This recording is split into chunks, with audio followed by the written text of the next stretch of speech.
Nós estamos aí sobre essa série, Atos hoje. Nós vamos conversar um pouco nessa noite, ministrar à luz da palavra de hoje, de Deus, sobre respostas certas aos sofrimentos que nós enfrentamos, que nós lidamos na vida. Quais são as respostas? Muito obrigado, Denise. Quero louvar a Deus aí pela vida de todos os voluntários que servem nessa casa, seja no louvor, sonoplastia, na mídia, câmera, filmagem. As câmeras estão ali. O pessoal que está no Renovada Kids, do Espaço Gourmet, os nossos diáconos, voluntários. Existe um exército, gente que está no estacionamento, gente que está lá na porta, e os nossos obreiros. Quero louvar a Deus pela vida dos voluntários, que através da vida de cada um de vocês nós podemos desfrutar desse momento de adorarmos ao Senhor, de expandirmos essa mensagem. Como os irmãos sabem, nesse momento, nesse exato momento, nós temos cerca de quase 80 pessoas servindo ativamente para que esse culto aconteça. Cerca de quase 80 pessoas estão aí, bastidores, servindo, ministério de intercessão, servindo para que esse culto aconteça. Então, quero louvar a Deus pela vida de vocês, que essa é a realidade do corpo de Cristo. Cada membro se movendo, e juntos podemos adorar a Deus e servir pessoas. Então eu gostaria que a gente pudesse dar uma salva de palmas a Jesus pela vida desses irmãos. Só o céu para recompensar a vida de vocês, o ministério que vocês têm desempenhado. Atos capítulo de número 5, nós vamos ler verso 27 e 29, nós vamos ler a última etapa. Ministrei sobre Ananias e Safira, ministramos um pouco sobre uma fase da perseguição, e nós vamos para a etapa final de Atos capítulo 5, verso 27 e depois o verso 33 a seguir. Estamos no propósito de 21 dias, jejum, oração e lendo Atos em 21 dias, que encerra no próximo domingo. Então, se você ainda não está nesse propósito, você pode entrar, não tem problema. Já passou tantos dias, não tem problema não. Entra e caminha com a gente, mesmo que você termine depois, sem nenhum problema. Importante você estar envolvido. São 21 dias onde nós estamos em jejum, orando, separando minutos intencionais em oração sobre a palavra e lendo todo o Atos dos Apóstolos. No aplicativo da nossa igreja, Primeira IPR, o aplicativo tem lá esse plano de leitura de Atos em 21 dias. Você pode acessar e também caminhar com a gente nesse propósito. Hoje é Atos capítulo de número 5, verso de número 27, diz assim a palavra do Senhor. Mesmo assentado reverentemente e atenciosamente, a palavra do Senhor nos diz assim: tendo levado os apóstolos, apresentaram-nos ao sinédrio para serem interrogados pelo sumo sacerdote, e que lhes disse: demos ordens expressas a vocês para que não ensinassem nesse nome. Todavia vocês encheram Jerusalém com sua doutrina, e os que querem tornar culpados do sangue desse homem, Pedro e os outros apóstolos responderam: é preciso antes obedecer a Deus do que aos homens. Agora verso de número 33. Verso de número 33. Ouvindo isso, eles ficaram furiosos e queriam matá-los. Mas um fariseu chamado Gamaliel, mestre da lei, respeitado por todo o povo, levantou-se no sinédrio e pediu que os homens fossem retirados por um momento. Então lhes disse: israelitas, considerem cuidadosamente o que vocês estão pretendendo fazer a esses homens. Há algum tempo apareceu Teudas, reivindicando ser alguém, e cerca de 400 homens se juntaram a ele. Ele foi morto, e todos seus seguidores se dispersaram, e acabaram em nada. Depois de Teudas, nos dias do recenseamento, apareceu Judas, o Galileu, que liderou um grupo também em rebelião. Ele também foi morto, e todos seus seguidores foram dispersos. Portanto, nesse caso, olha o conselho de Gamaliel: eu os aconselho, deixe esses homens em paz e soltem-os. Se o propósito ou atividade deles for de origem humana, vai fracassar. Se proceder de Deus, vocês não serão capazes de impedi-los, pois se acharão lutando contra Deus. Eles foram convencidos pelo discurso de Gamaliel, chamaram os apóstolos e mandaram açoitá-los. Depois ordenaram-lhes que não falassem em nome de Jesus e os deixaram sair em liberdade. 41 e 42 para finalizar. Os apóstolos saíram do Sinédrio alegres por terem sido considerados dignos de serem humilhados por causa do nome. Todos os dias no templo e de casa em casa não deixavam de ensinar e proclamar que Jesus é o Cristo. Amém? Vamos orar ao Senhor? Jesus, muito obrigado pelo privilégio de desfrutar da leitura da Tua Palavra, termos acesso à Tua Palavra e podermos, ó Deus, nos reunirmos aqui nessa noite para ouvir a voz do Senhor, porque a Tua Palavra é a voz do Senhor para o nosso coração. Que ela encontre um solo fértil e que essa semente que é poderosa venha produzir 30, 60, 100 vezes mais no nosso coração. Assim oramos em nome de Jesus. Amém. Maravilha. Respostas certas aos sofrimentos. Pode passar o próximo slide. Conta-se uma história, um colunista chamado Sidney Harris. Ele estava acompanhando um amigo. Sidney Harris estava acompanhando um amigo até uma banca de jornal. E quando esse amigo chegou à banca de jornal, que rotineiramente ele tinha por costume ir, ele cumprimentou o jornaleiro, falou: bom dia, tudo bem com o senhor? Me forneça aí um jornal. E o jornaleiro respondeu de forma rude, grosseira, seca, cara fechado, jogou o jornal nele. Jogou-se o jornal e, mesmo assim, o amigo de Sidney, o amigo de Harris, esse colunista pegou o jornal e falou: olha, muito obrigado, tenha um excelente final de semana, e seguiu. O Harris ficou pensando ali, sobre essa postura e perguntou para o seu amigo: rapaz, sempre esse jornaleiro, ele trata você assim? E ele falou: infelizmente, ele sempre, todas as vezes que eu venho aqui, as ocasiões que eu venho, semanalmente, ele me trata assim de forma, ele é rude, é o jeito dele, grosseiro. E aí ele fez outra pergunta: e você sempre trata ele de forma educada e amável? Ele falou: sempre. Mas por que você trata esse moço de forma amável, mesmo ele te dando um retorno rude e agressivo? E aí ele dá a seguinte resposta, dizendo: porque eu não quero que ele decida como eu devo agir e sentir na minha vida. Ele responde: eu não quero que ele decida como eu devo me sentir no meu dia. Eu não quero que ele decida como eu devo agir na minha vida. Ou seja, o amigo desse Sidney Harris, ele estava dizendo que a ação ruim de alguém não deve alterar os nossos princípios. A ação, comportamento, a atitude negativa de uma pessoa não deve afetar negativamente o meu comportamento e até mesmo, nem mesmo os meus sentimentos em relação à situação. Ou seja, por causa dele me tratar mal, eu não preciso tratá-lo mal. Por causa dele estar mal-humorado, eu não preciso trazer isso para a minha vida e me tornar o dia mal-humorado com as pessoas. E às vezes, grande parte dela, nós fazemos assim. Um dia mal no trabalho, às vezes a gente estoura dentro de casa, sim ou não? Nós estamos permitindo que o outro dite o nosso sentimento, o nosso comportamento, e interfira nos nossos princípios.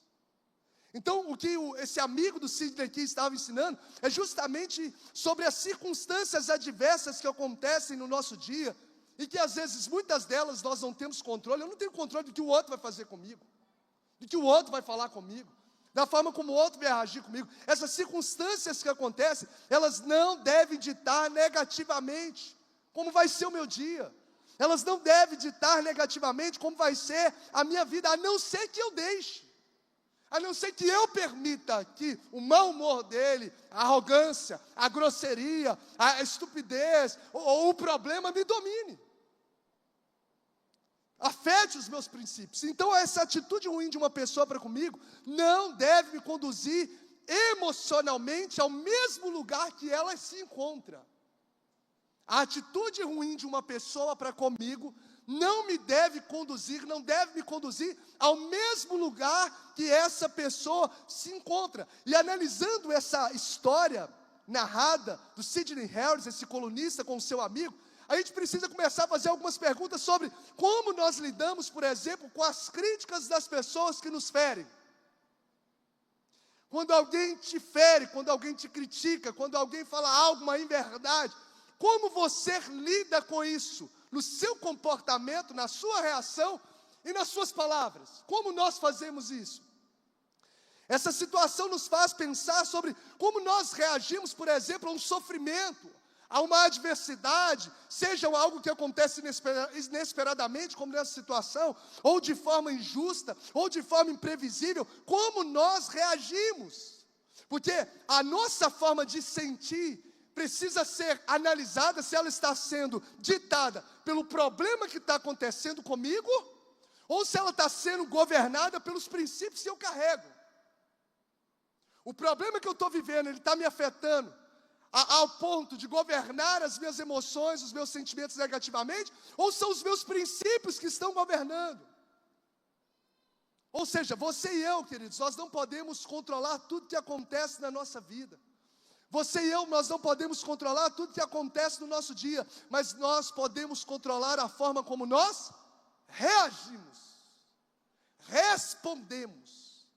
E às vezes o nosso dia se dá mais sobre respostas do que sobre aquilo que eu faço.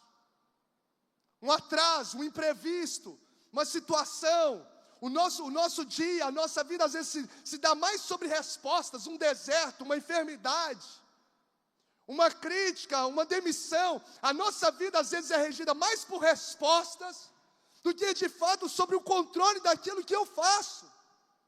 Então nós olhamos para a realidade da vida e aprendemos que nós precisamos aprender a dar respostas certas às coisas que nos acontecem, porque isso vai influenciar muito fortemente em praticamente todas as áreas da nossa vida. Passa por gentileza, está aí.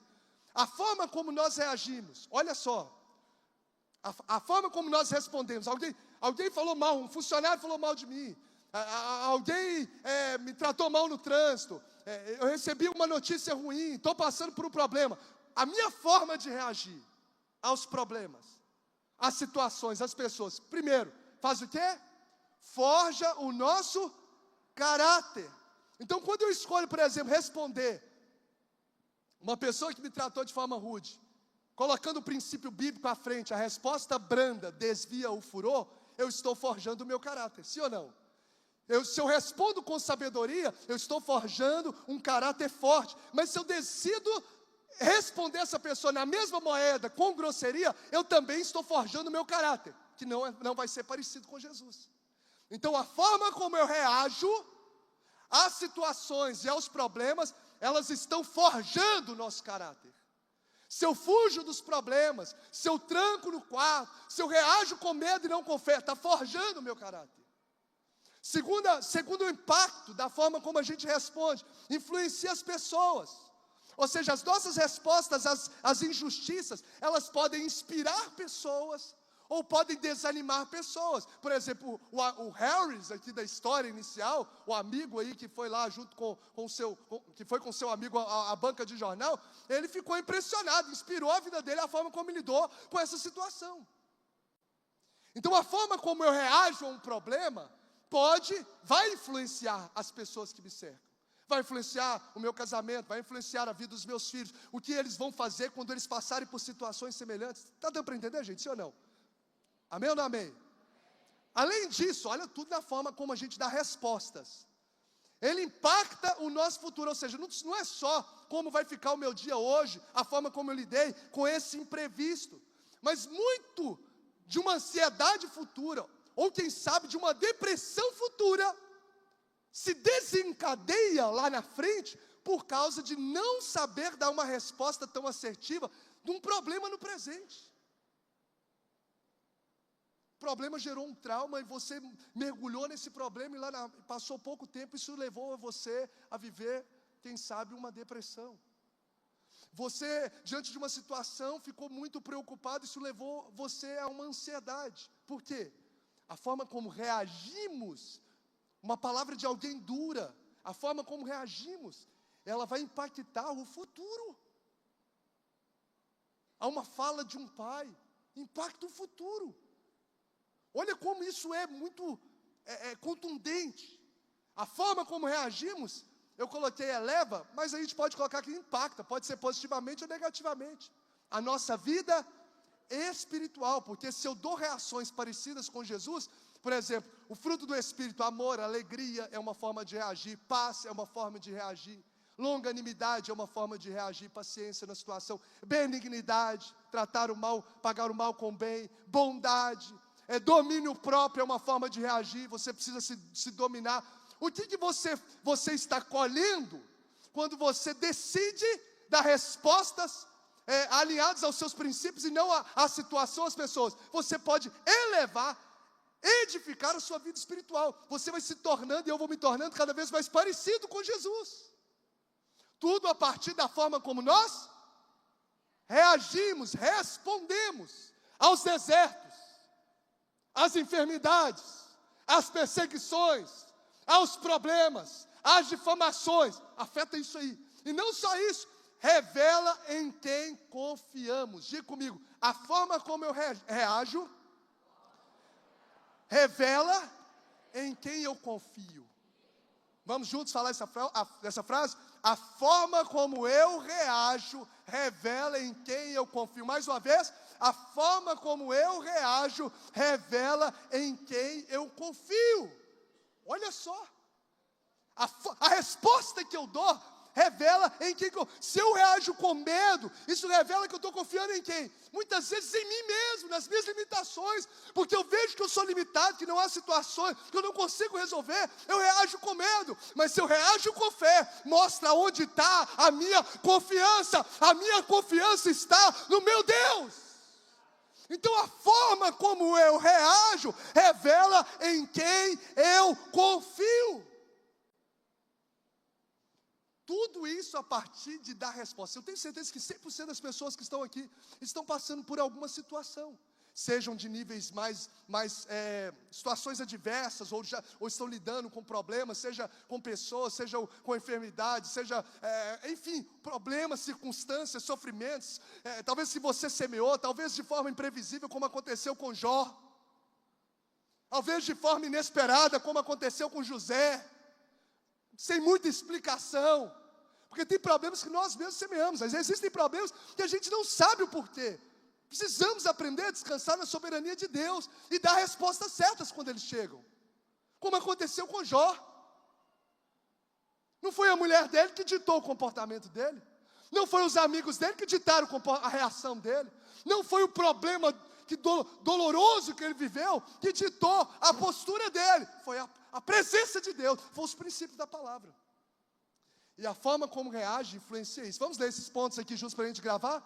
A forma como reagimos, 1, 2, 3 e... forja caráter, influencia pessoas, impacta o futuro, eleva a nossa vida espiritual e revela em quem nós confiamos. Você coloca os olhos nesse texto de Atos 5. Essa parte do texto, os apóstolos reagiram às perseguições, e a forma como eles reagiram às perseguições revelou em quem eles confiavam.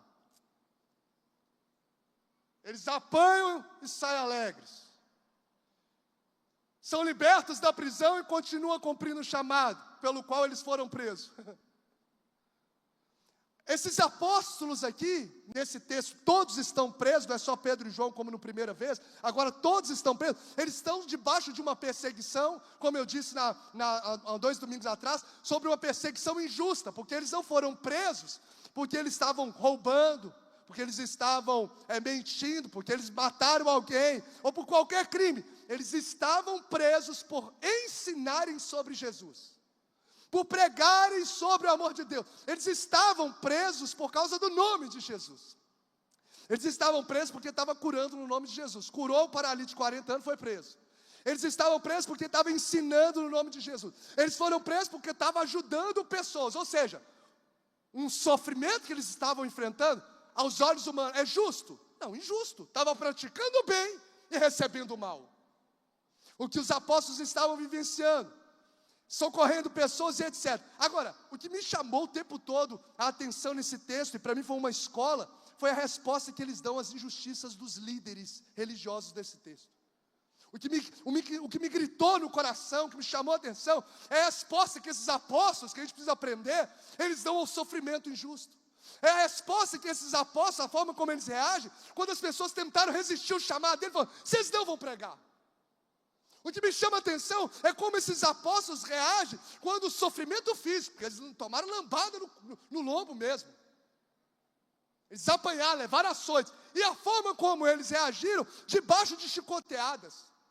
O que me chama a atenção é como esses apóstolos responderam aos embates emocionais, porque eles eram ameaçados: se vocês continuarem, vai dar ruim para vocês vão ser presos, vão correr risco de morte. Se fizerem com Jesus, vai fazer com vocês? Qual a resposta eles deram aos ataques espirituais? E é uma inspiração essas reações, essas respostas, porque a postura deles foi semelhante a de Jesus e deve ser semelhante a nós, porque o evangelho não parou, a missão não parou, e nós nos tornamos alvos da palavra de Deus que chegou até os confins da terra, que chegou até nós, porque homens de Deus deram respostas certas a sofrimentos, a dores, a críticas, a difamações, a resistências ao chamado e às perseguições. Então, mais do que colher, do que nós vamos colher no futuro, melhor dizendo, muito do que nós vamos colher no futuro vai depender das reações que eu tenho no presente. Muito do que nós vamos nos tornar amanhã tem a ver com as reações que eu vou ter no presente. O que eu vou me tornar? Se eu vou me tornar uma pessoa amarga ou amável, depende de como eu vou responder esse problema hoje.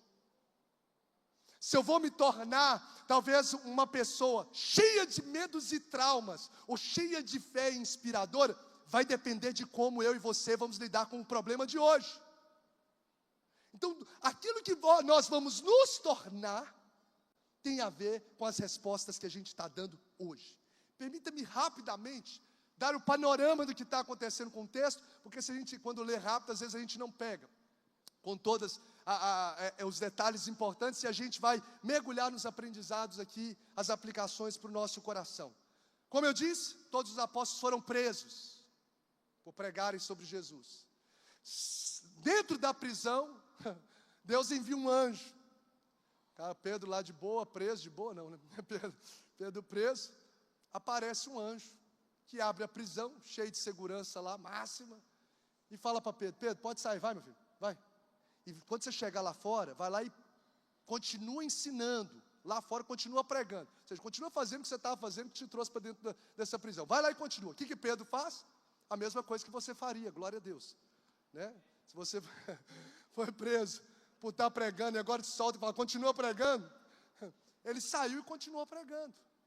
E aí chegou pela manhã, os líderes religiosos, o Sinédrio, falou assim: manda buscar os meninos lá, que estão lá na prisão, os apóstolos que estão lá. Pedro e todos os apóstolos, não era só Pedro. Quando eles foram lá, olharam: a gente, cadê? Não tem ninguém aqui dentro. E os seguranças lá, a prisão fechada. Falaram: cadê o pessoal? Cadê o pessoal? Quando deram conta, alguém trouxe uma notícia: eles estão pregando lá de novo. Olha que sobrenatural esses homens viviam. Eles estão pregando lá de novo. Então vai lá e busca esses homens, com cuidado, porque senão o povo está vendo tantos milagres aí, vai acabar dando ruim para a gente. Foi lá e pegou, estou fazendo aqui na nova tradução do Bruno, tá, gente? Deu ruim e tal. Aí pegou, levaram para o Sinédrio e falaram: vocês não podem continuar ensinando. Sinédrio, os líderes religiosos, sobre Jesus, não podem continuar ensinando. Aí Pedro fala o quê? A célere frase: importa antes obedecer a Deus do que aos homens. E aí Pedro aproveita e prega. Começa a falar: o Deus dos nossos antepassados está aí. Exaltou, ressuscitou Jesus. E aí vai falando de Jesus. Os caras estão querendo, com inveja, o texto fala que é por causa de inveja fizeram isso. E Pedro continua pregando, e aquilo vai irritando a galera lá, o povo que está lá. E de repente, levanta-se um homem no meio daquele tumulto chamado Gamaliel, que depois até se torna, né, um dos mentores do apóstolo Paulo, que aprendeu aos pés ali de Gamaliel, talvez até mesmo desse período. E aí o Gamaliel fala assim: gente, calma. O Gamaliel fazia parte do pessoal que estava julgando, não era dos apóstolos não.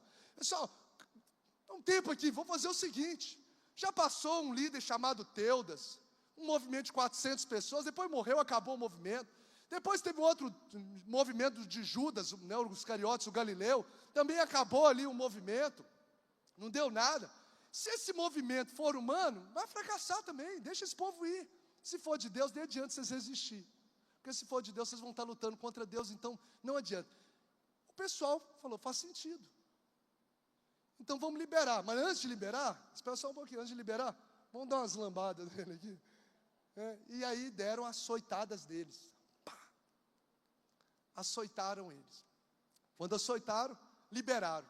Agora vocês podem ir, não ensinem mais sobre o nome de Jesus. Vocês não vão. Vocês ouviram? Não vai ensinar mais não, mais uma vez. Aí como que ele sai lá, no meio da lambada, todo machucado, como que ele sai? O texto diz que ele sai como? Triste, murmurando, reclamando, alegres. Temos que aprender com esse pessoal, porque esse pessoal não tinha asa não, tá gente? Você acha que era anjo? Não, era gente igual a gente. Eles saem ali alegres por poder sofrer no nome de Jesus. E todos os dias continuam pregando e ensinando sobre Jesus no templo e de casa em casa. E o evangelho se torna imparável. Quais são as respostas certas? André, por gentileza, quais são as respostas certas que eu preciso dar? Eu falei sobre algumas, eu vou relembrar aqui rapidamente e vou trazer as finais para a gente aplicar o nosso coração. Quando eu estou diante de sofrimento injusto, o que eu aprendo com esse texto? Pode passar. Primeira resposta que eu dou a problemas, situações, é o quê? Volta. 1, 2, 3, obrigado. 1, 2, 3 e... obediência inegociável a Deus. Se eu sofri uma penalidade, olha o que o texto diz. Pedro e os outros apóstolos responderam. Vamos ler juntos? É preciso obedecer antes a Deus do que aos homens. Como eu disse aos irmãos, depois deles serem libertos da prisão, eles poderiam esperar que os apóstolos pudessem fugir de Jerusalém, porque Jerusalém não estava com uma cara boa para eles, matou Jesus. Eles foram presos já uma vez, mas eles continuam ali obedecendo, porque o anjo falou para eles, vocês vão sair e vão continuar pregando. E aí ele sai e continua pregando, mesmo sobre um altíssimo risco de morte, um altíssimo risco de apanhar, um altíssimo risco de estar na prisão. Eles vão lá e continuam pregando, porque eles têm como resposta ao sofrimento injusto a obediência inegociável a Deus. Eu não vou ceder aos meus princípios, eu vou continuar honrando a Deus, e não o que o sistema me impõe. Mas todo mundo faz isso no trabalho, no comércio, na declaração. Vai se render ao sistema, mesmo que sofra injustamente, ou vai honrar o princípio de obedecer a Deus sobre todas as coisas? Vai sofrer ao que os amigos estão falando, mas senão eu não vou pertencer a esse grupo, senão eles não vão. Vai sofrer, vai se render à opinião dos homens, ou obedecer inegociavelmente a Deus? Uma resposta certa. A crítica, mas eu estou querendo, eu vou prejudicar fulano porque ele está me prejudicando. O que a palavra de Deus te fala? A sua obediência vai ser governada pelo que você está sentindo, ou por aquilo que a palavra de Deus me instrui e te instrui? Resposta certa que eu dou, que forja caráter, que impacta no futuro, que influencia pessoas como nós estamos sendo influenciados, é quando nós obedecemos de forma inegociável a Deus. É preciso obedecer antes ao meu Deus do que aos homens. Segundo, passa por fineza. Segunda resposta, diante das injustiças, das dores, das falácias. O que está escrito ali em letras maiores? Perseverança no chamado. O verso de número 25 do capítulo 5, nesse momento, chegou alguém e disse: os homens que os senhores puseram na prisão, estão aonde? Vamos ler junto? Estão no pátio do templo, fazendo o quê?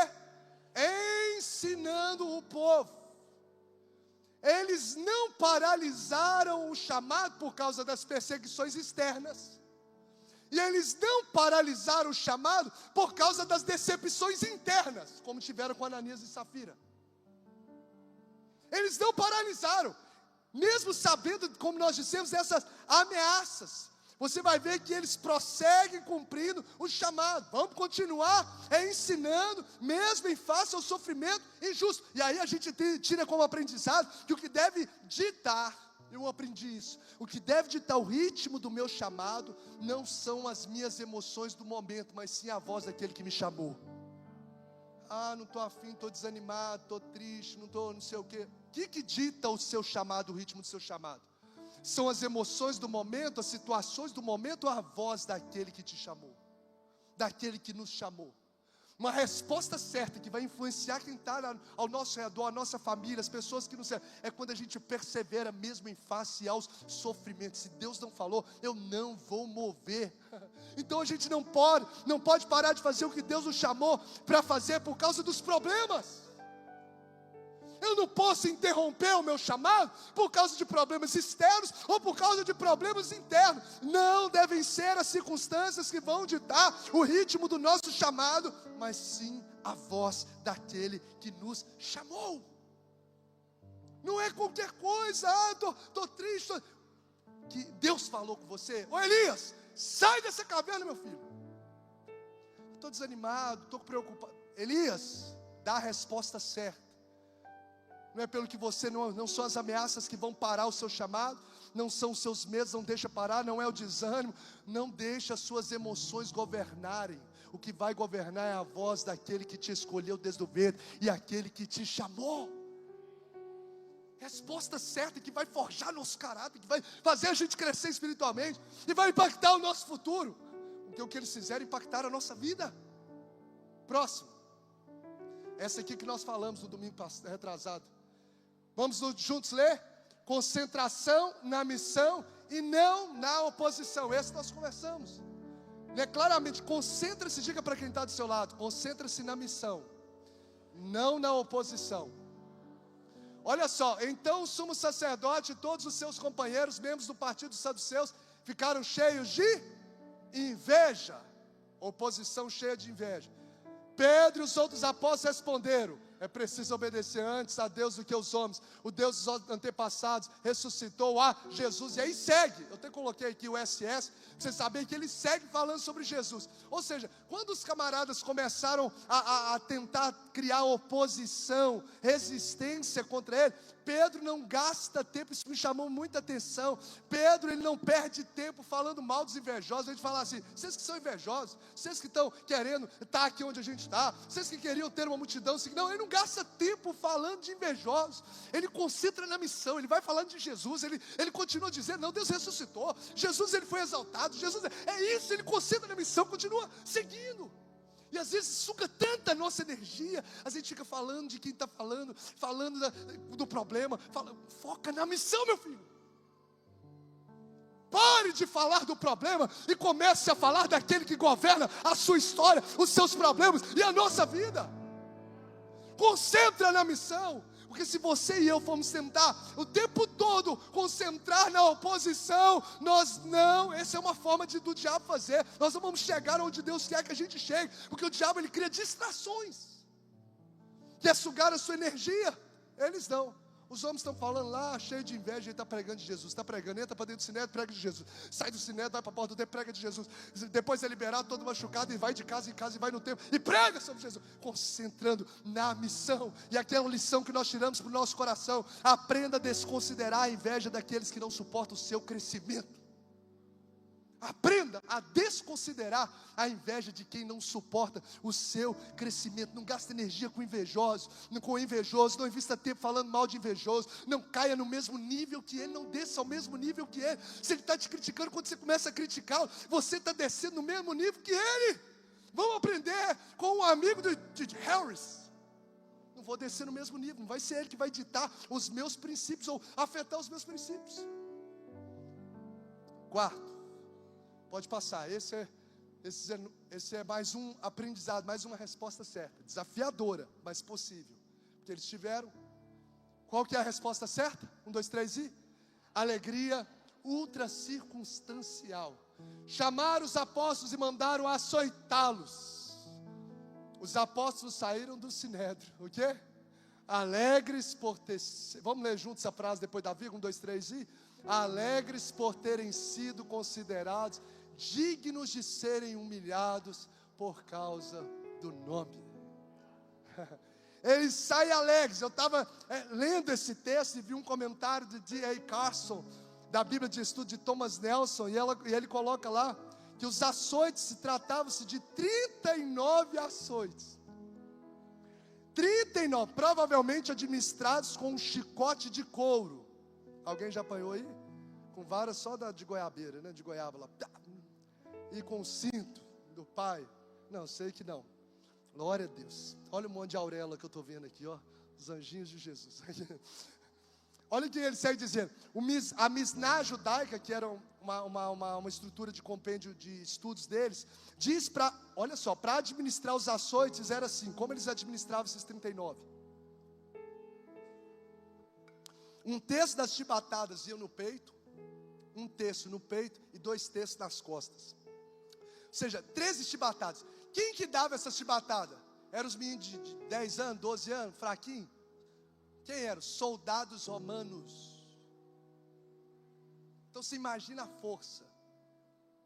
1, 2, 3, 4, 5. Se eu contar até 39 aqui, você vai cansar. Imagina receber. Não foi um empurrão, um soco, um tapa. 39 chibatadas eles levaram. E aí o texto nos fala, né, desses soldados, que ao invés deles saírem injuriados, meu Deus, vou largar esse ministério, estou fora, vou voltar a pescar. Em vez de eles ficar lamentando, eu estou aqui obedecendo Jesus e estou vivendo essa situação. Em vez de eles ficar desanimados, vamos parar vamos diminuir esse ritmo. Não, eles prosseguem no ministério. E eu fiquei pensando, Jesus, quantas pessoas paralisam o chamado? Porque às vezes a pessoa está cansada. Eu cansei. Quantas vezes as pessoas paralisam o chamado? O cara falou assim, não, eu não fui visitado pelo meu líder, pelo pastor. Eu não vou não está. Quantas pessoas paralisam o chamado? Porque não foi às vezes lembrado. Porque foi às vezes criticado em alguma situação. Porque está vivendo um conflito, talvez com alguém. Eu imagino se apanhássemos. Nós precisamos orar para que Deus nos levante como uma geração forte nesse tempo. Uma geração que ame a Jesus de fato e de verdade. Que entenda de fato o que é carregar as marcas de Cristo. Ou entenda de fato o que é sofrer por causa do nome dele. Nós moramos em um país que nos assegura até então a liberdade religiosa. Até então.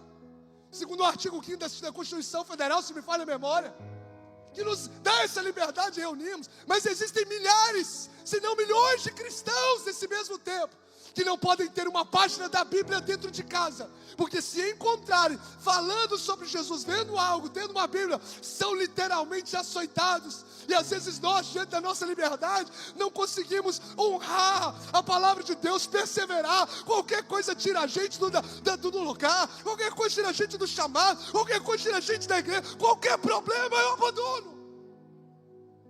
O Senhor precisa forjar em nós essa realidade, porque são homens e mulheres como eu e você, e eu creio que o Senhor está nos instruindo, não é por acaso sobre isso, é porque Ele vai levantar, em nome de Jesus, uma geração forte. Pode falar, pode perseguir, pode fazer, os meus pés estão firmados sobre a rocha, uma geração enraizada nele. Vai vir vento, vai vir tempestade, vai, mas as minhas raízes são profundas, os meus frutos são abundantes. O Senhor está permitindo gente passar por lutas e provações, e você está perseverando, Jesus está forjando o teu caráter, porque vem um tempo de expansão e de frutificação através da sua vida. Não vai ficar só em você, tem gente sendo influenciada através da sua fé, através da sua perseverança, através da sua resposta certa. a alegria ultra circunstancial, tantas chibatadas, e a gente olha para esse texto, e ele sai celebrando, ele sai alegrando, ele sai regozijando, por causa do nome de Jesus. Ou seja, as nossas emoções não devem ser governadas pelas circunstâncias que nos afligem, mas pelo nome de Jesus que nós carregamos. É isso que deve governar, porque o nosso contentamento deve estar condicionado não àquilo que acontece fora de nós, mas àquilo que é gerado dentro de nós. O que nós carregamos é a presença dEle, porque aqui tem um povo que entregou a vida para Jesus e se tornou templo do Espírito Santo. Na sua vida habita aquele que é santo, o Espírito de Deus. E é Ele quem vai governar a minha e as suas emoções. Eu olho para esse texto, eu olho para a palavra e vejo que existe uma alegria que ultrapassa as circunstâncias da vida, uma alegria ultra circunstancial. Eu olho para essa palavra e vejo uma alegria que é possível andando em Cristo, em que as dores do processo não têm poder de sepultar essa alegria na nossa alma. Gente, não é que nós não vamos chorar, não é que nós não vamos viver, às vezes ter momentos de angústia, não. Jesus passou por angústia, Jesus chorou, Jesus teve tristeza até de morte, só que essa tristeza não encontrou guarida no seu coração, sabe? Às vezes a tristeza vai bater a porta do nosso coração, mas não vai encontrar moradia na sua alma, porque a fé vai mandá-la embora, pelo poder do nome de Jesus. Deixa eu te dar uma boa notícia. Quem aqui crê que Jesus está presente nessa casa? Oh, meu irmão, quem crê que você é o templo do Espírito Santo?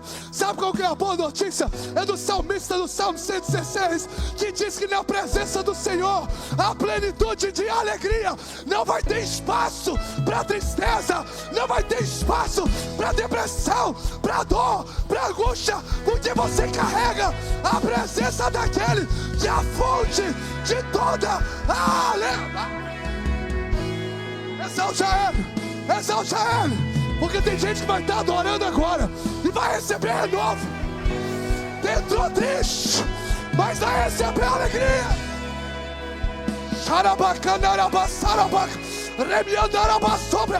Existe uma presença de Deus e está arrancando gente do vale da morte e está transportando para o vale da alegria, da vida de Deus.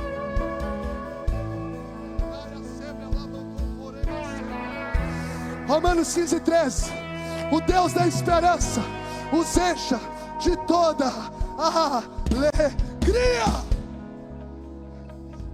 As pessoas, quando passam por problema, tentam achar alegria numa bebida, numa droga, tenta numa rave, tenta achar alegria através de uma curtição. Aí passa o outro dia, está pior ainda do que o dia anterior, porque nada disso pode gerar alegria genuína. Te traz uma satisfação temporária, frustrante.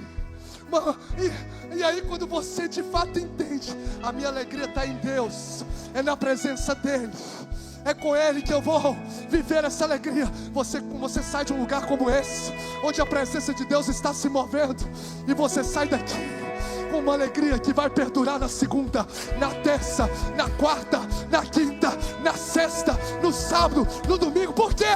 Porque é a presença dEle. E ainda que você passe pelo vale da sombra da morte, você não precisa temer, porque Ele está contigo. Ele está com... Diga para os 2 ou 3, Jesus está contigo, isso basta.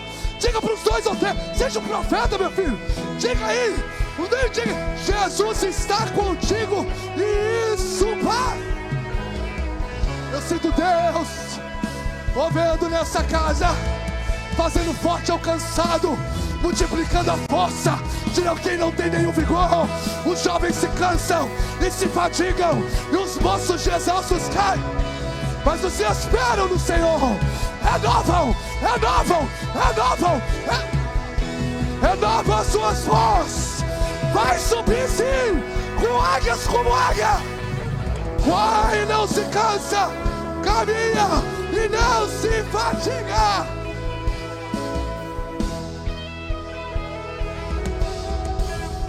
Você pode dar uma salva de palmas para Ele. Paulo diz assim, ó, entristecido, mas sempre alegre. É só Cristo.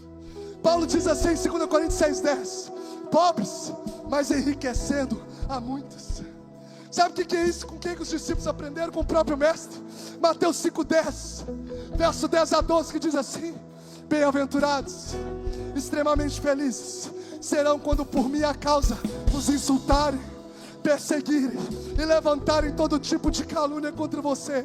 Verso 12, ensinando a gente a reagir: alegres, regozijem-se, porque grande é a recompensa de vocês nos céus, pois da mesma forma perseguiram os profetas que viveram antes de vocês. O apóstolo Paulo em Filipenses está dentro da prisão, Pedrinho, e está escrevendo para quem está fora: alegre-se no Senhor. Outra vez te digo, alegrai-vos. O cara preso numa prisão fétida, de forma injusta, inspirando outros a ter uma alegria e carregando uma alegria, porque existe uma alegria que ultrapassa as circunstâncias da vida, uma alegria que emana do próprio Cristo, porque há alegria no Evangelho.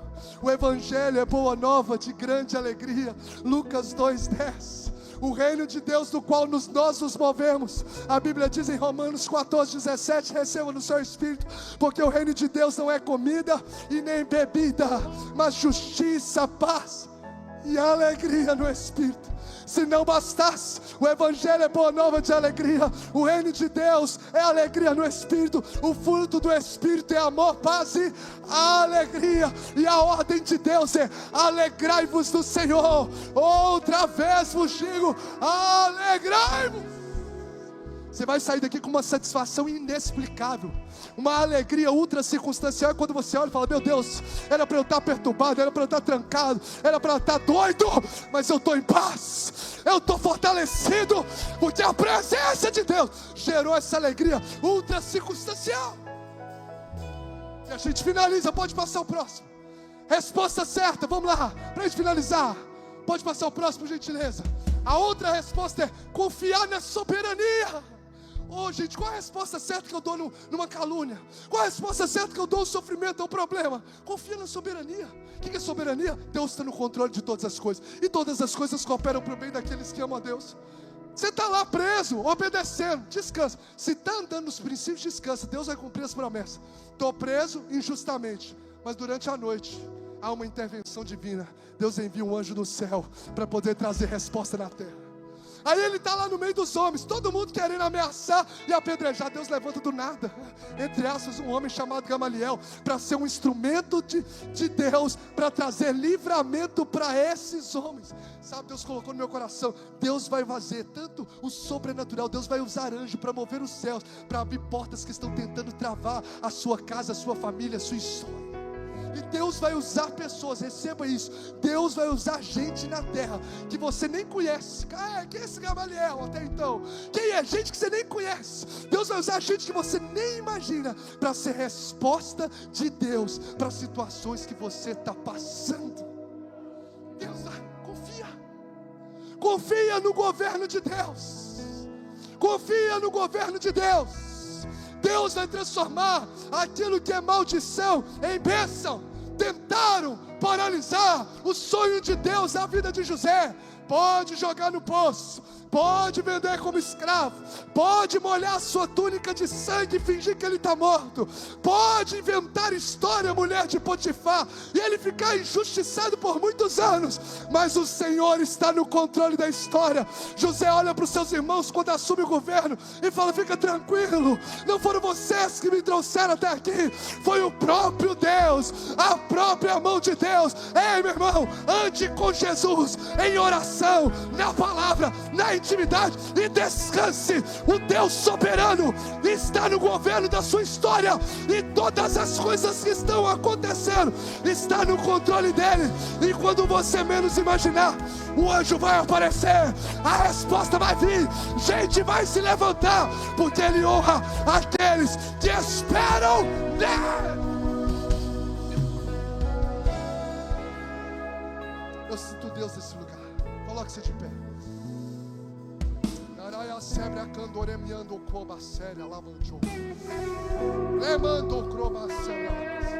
Pode colocar o último. Espírito de Deus. Pode ficar pronto aqui, Pedro, vem te adorar. Aqui uma resposta certa que você dá à perseguição injusta. Pega essa aí. Intensificação e expansão da missão. O povo achando que ia parar, ameaçando, dando chicotado e não sei o quê. O que o último verso do capítulo 5 diz? Vamos ler juntos? Vamos ler, porque nós estamos vivendo essa realidade. Nós estamos desfrutando dessa realidade. Recebe aí, vamos a 1, 2, 3 e... Todos os dias, no templo e de casa em casa, não deixavam de ensinar e proclamar que Jesus é o Cristo. Oh Jesus, Tu és maravilhoso. No processo natural todo mundo tinha que parar, ou senão eles tinham que pensar assim: gente, vamos fazer o seguinte, vamos diminuir o ritmo, porque está problema demais. A gente vai falando de Jesus e é preso. Agora nós já tomamos uma chibatada. Esse não está dando certo. Vamos continuar obedecendo, tal, ensinando, mas vamos diminuir um pouco o ritmo. Vamos ficar muito falando, fazendo, movendo, avançando, fazendo série alcance, fazendo propósito de jejum. Vamos pegar leve. Não. O que eles fizeram é intensificar.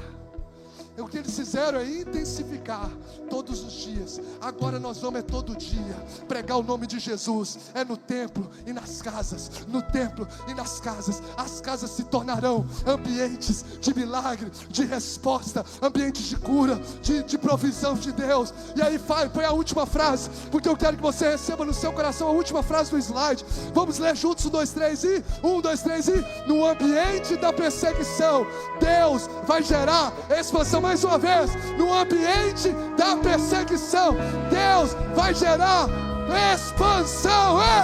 Aonde acharam de sepultar o teu chamado, você vai viver uma aceleração do céu sobre o seu propósito. Jerusalém matou Jesus, perseguiu os discípulos e matou profetas, mas nós vamos ir agora de casa em casa todo dia e vamos anunciar o nome daquele que vive, que reina para todo o céu. Levante as suas mãos. O Ministério de Louvor vai entoar essa canção, uma canção ao Senhor. Eu quero convidar você a adorar Jesus agora. Pode deixar de fundo o último slide, para as pessoas se lendo e orando sobre essa palavra. Pode colocar mais um slide. Espírito de Deus, Espírito de Deus. Qual a resposta certa? Vamos ler juntos, 1, 2, 3 e... Obediência inegociável, perseverança ao chamado, concentração na missão e não na oposição, alegria ultra circunstancial, confiança na soberania e intervenção divina, intensificação e expansão da missão. Deus liberou uma palavra sobre essa casa, que casas se tornariam ambientes de salvação. O último batismo, todas as pessoas que passaram pelo batismo, foi através do que Deus gerou nas redes dos lares. Eu quero declarar: se prepare, nós vamos alcançar todos os bairros dessa cidade para Jesus. Se prepare, porque as casas, a sua casa, você que tem sido anfitrião, está se tornando já um ambiente de salvação, de cura, de libertação, de proclamação do reino de Deus, para a glória de Jesus. Você pode levantar uma das suas mãos aos céus e agradecer ao Senhor. Forja em nós, Pai, esse caráter. Forja em nós essas virtudes dos céus, que foram forjadas nos apóstolos, aqueles que andaram contigo, nos teus discípulos, que receberam do Espírito. O Senhor nos deu a alegria de viver num tempo, numa geração, em que nós temos, ó Deus, a oportunidade de sermos cheios do Teu Espírito Santo. E nós pedimos que o Senhor venha gerar em nós essas, ó Deus, esses princípios, essas verdades, como, ó Deus, inalteráveis, como estacas, ó Deus, como pilares irremovíveis na nossa história. Deus, humanamente falando, de fato não é possível, mas, ó Deus, com a plenitude do Senhor, na Tua presença nós podemos transpor muralhas. Muito obrigado. O Senhor conhece cada coração. O Senhor conhece as lutas, as provações, as vicissitudes. Que o Senhor, ó Deus, em nome de Jesus, traga essa alegria ultra circunstancial, e essa paz que excede todo entendimento, e esse renovo que só o céu pode produzir, sobre cada vida, sobre cada família, e sobre essa casa, no poder do nome de Jesus. E que a graça do Senhor Jesus Cristo, o amor inexplicável, imensurável, incondicional de Deus Pai, a comunhão com o Espírito Santo e as manifestações poderosas, imprevisíveis, sobrenaturais, sejam sobre a sua vida, sobre a sua casa e sobre a igreja de Cristo espalhado pela face da terra, hoje e para sempre. Juntos celebramos e dizemos amém. Aplauda Ele. Jesus te abençoe. Graça, paz, prosperidade e presença de Deus seja sobre a sua vida, no nome de Jesus. No nome de Jesus, tenha uma ótima semana. Desfrute do nosso espaço, Rei. Deus te abençoe.